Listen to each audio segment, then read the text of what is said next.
Once upon a time, in a kingdom far away, there lived a kind and gentle girl named Cinderella. Her world had not always been so gray. She once lived in a beautiful home filled with laughter, but sadly, her mother passed away, and her father married a woman who was cold and proud.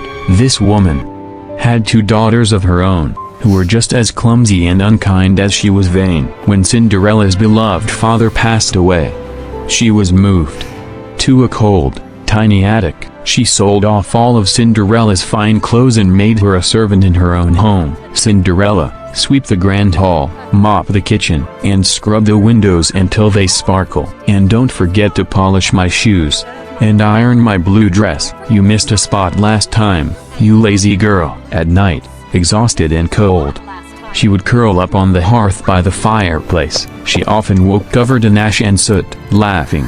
Look at her, she belongs with the mice and the cinders. That's why we call her Cinderella. Poor Cinderella. She was lonely and tired, but she never lost her gentle spirit. As she swept the fireplace, Cinderella looked out the window at the distant stars, holding on to one tiny, secret spark of hope. Cinderella's life was hard, but her spirit was not broken. Late at night, she would climb the narrow stairs to her cold attic room. Someday, maybe life will be different. Someday, I'll dance in a gown that isn't made of rags and thread. It will be beautiful and blue, like the sky. Someday, I'll dance in a gown that isn't made of rags. I won't be scrubbing floors or hearing you missed a spot all day long. Still, I hum a little tune, a secret I keep safe in my heart. One day, life will turn around. It will show a kind face. She didn't know how, and she didn't know when, but that little word someday was the one thing her stepmother could never take from her. Cinderella's quiet song was suddenly interrupted. Hear ye, by order of His Majesty, the King, in honor of his son, the Prince, a royal ball will be held at the palace. His Majesty declares that all maidens in the kingdom are invited to the grand ball. The prince will be there, and it is his wish that he will choose his bride. The prince, he'll fall for me, obviously. He won't even notice you once he sees me. Cinderella was in the room. Her heart leaped when she heard the words all maidens. Did that mean her, too? Excuse me, stepmother, the announcement said. All maidens. Does that mean you to the palace in rags? Imagine her dancing with the prince. Well, I suppose it did say all maidens. Cinderella, you may come. If you finish every single one of your chores, scrub the grand hall floor, wash all the laundry, polish all the silver, and weed the entire garden, and if you can find something suitable to wear, otherwise, you are staying right here. Oh, thank you, stepmother, Cinderella cried. And she did. Cinderella flew through her chores. She scrubbed, she washed, she polished. As she worked, she remembered something. In a trunk in her attic was an old dress. It had belonged to her mother. With the help of the mice, she began to fix it up. When she was done, she looked lovely. She ran downstairs, her heart pounding with excitement. I'm ready. That old rag? You look ridiculous! That's my old sash! And They those are my tore at the beads. dress until it was nothing but ruined rags. Cinderella collapsed in tears as the carriage rumbled away, sobbing, I tried my best. Tried my best. She wept, unaware that a shimmering, gentle light was beginning to appear right behind her. Now, I wouldn't say that, my dear. Who are you? I am your fairy godmother, and you, my child, are not missing that ball. I've been watching you, child. You've shown so much kindness. Kindness is its own magic, you know, but sometimes, it needs a little push. We need transportation. Ah, perfect. Go and fetch me that large pumpkin, dear. Excellent choice. Now, stand back. This is where the fun begins. Try not to be too startled.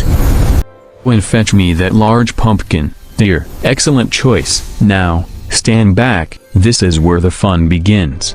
Try not to be too startled. Shouting, ba-bee-dee, ba-bee-dee, boo. The magic words echoed. The sparks hit the pumpkin.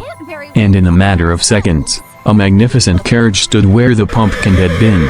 But we can't very well pull it ourselves, Babidi-ba-bidi-boo. In another flash of light, the tiny mice were transformed into 4 tall, elegant white horses now. All that's left is you, Babidi-ba-bidi-boo. In their place was the most beautiful, sparkling gown she had ever seen. On her feet were 2 delicate slippers, sparkling and clear, made entirely of glass. But it's a dream with a deadline. Remember, the magic fades at midnight. On the very last stroke of the clock, the spell will be broken. Oh, yes, I'll be careful. The magical coach sped toward the palace. At the palace, the ball was in full swing. Until the moment the grand doors opened. When Cinderella stepped into the ballroom, a hush fell over the crowd. She was so graceful, so radiant, even her own stepmother and stepsisters didn't recognize her. The prince looked up. His eyes met Cinderella's across the room. He was captivated. "May I have this dance?" "You may," as he led her to the dance floor.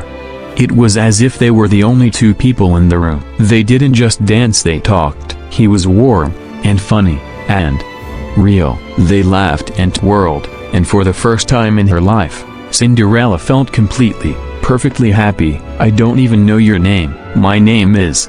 She heard a sound that made her blood run cold. It was the palace clock. Oh No, I must go. Wait! I don't even know your name! Cinderella didn't look back. She gathered her sparkling skirts and ran from the ballroom. In her hurry, her foot slipped. One of her delicate glass slippers flew off her foot and landed on the stone steps. There was no time to go back for it. Guards!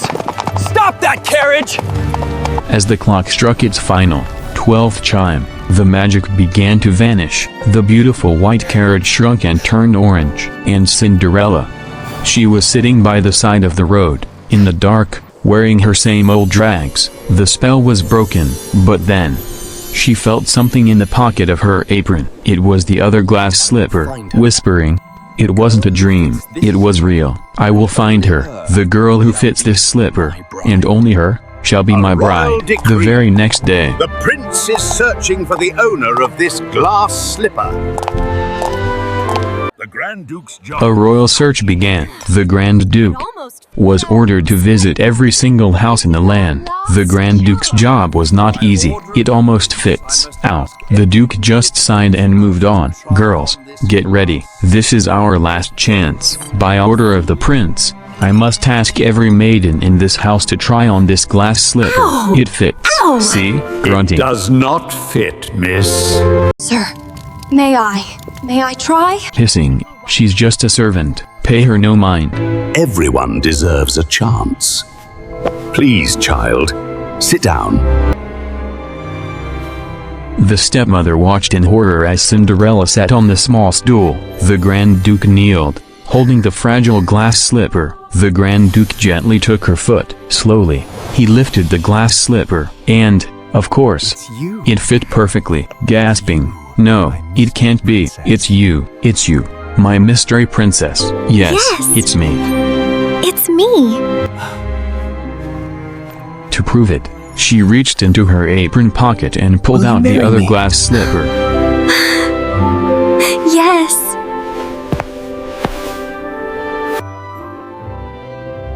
Cinderella and the prince were married in a grand celebration. I used to be a girl in shadows, waiting for the light. I dared to dream that I belonged. Now here I stand. I'm not just wishing.